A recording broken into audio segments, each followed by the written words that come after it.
81 tahun kemerdekaan menjadi momen untuk melihat kembali daya tahan ekonomi Indonesia. Di tengah dinamika global yang berubah cepat, sejumlah indikator makroekonomi masih menunjukkan resiliensi.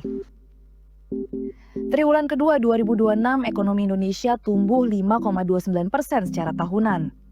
Meski melambat dari 5,61% pada triwulan pertama, pertumbuhan ini masih ditopang permintaan domestik. Investasi tumbuh 6,87%, ekspor 4,13%, sementara konsumsi rumah tangga tetap tumbuh 5,06%. Pemerintah menilai kondisi tersebut menunjukkan fondasi ekonomi nasional yang masih terjaga.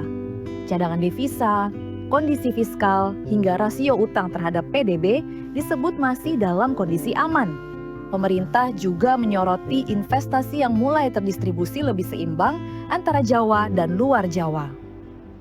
Tapi persiapannya kan kita sudah lakukan, pertumbuhan kita positif, setengah tahun bisa 5,45, di buletin 5,5, kemudian inflasi kita bisa tekan ke sekitar 2,88, dan ini turun dari periode sebelumnya.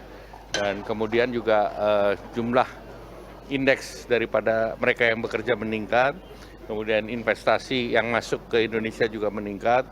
Kemudian kalau dari segi makro, devisa masih terjaga untuk 5,5 bulan, kemudian terkait dengan defisit terhadap fiskal juga relatif aman. Salah satu penopang pertumbuhan tersebut adalah sektor industri manufaktur. Di tengah berbagai tantangan global, Menteri Perindustrian Agus Gumiwang menyebut pertumbuhan industri manufaktur masih berada di atas pertumbuhan ekonomi nasional. Tentu kami juga sudah identifikasi kebijakan-kebijakan apa saja yang perlu menjadi perhatian dari pemerintah agar pertumbuhan sektor manufaktur yang sudah di atas pertumbuhan ekonomi yang sudah baik itu bisa kita tingkatkan kembali.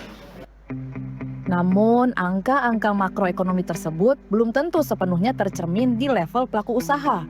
Di sektor retail misalnya, kenaikan omset tidak serta-merta berarti keuntungan yang meningkat. Momentum Lebaran dan libur panjang sudah berlalu. Pertanyaannya adalah kemana arah konsumsi masyarakat di paruh kedua tahun 2026? Apakah masyarakat akan mendorong untuk belanja atau justru sudah memulai menahan pengeluaran? Pertumbuhan ekonomi 5,29% memang menunjukkan ekonomi Indonesia masih resilient. Namun masih banyak pekerjaan rumah yang perlu diperhatikan dan masih menjadi harapan bagi masyarakat untuk dapat diselesaikan.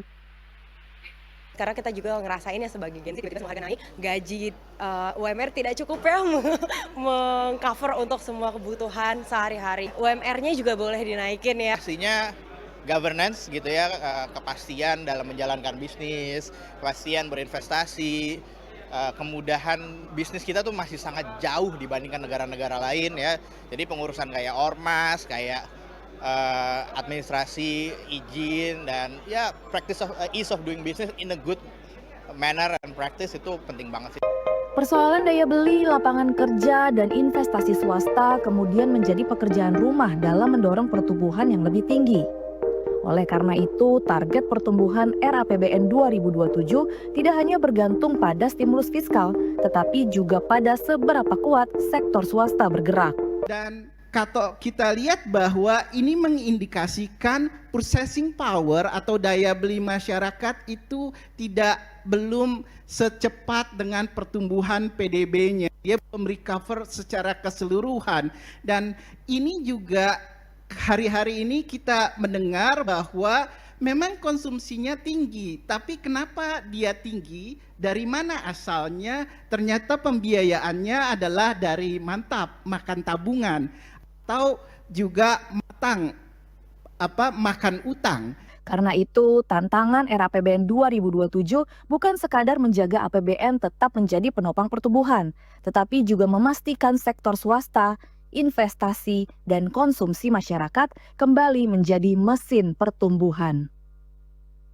Pertumbuhan 5,29% sudah menjadi modal sekaligus tantangan untuk mencapai target yang lebih tinggi dalam RAPBN tahun 2027. di mana pemerintah menargetkan pertumbuhan ekonomi hingga 6,5% dengan semangat tumbuh lebih tinggi dan sejahtera lebih cepat. Namun 81 tahun merdeka, sudahkah Indonesia mampu menjaga resiliensi ekonomi, namun tidak hanya sekedar tercatat dalam angka-angka saja? Geser Tonang, Aryo Asmoro, Jakarta.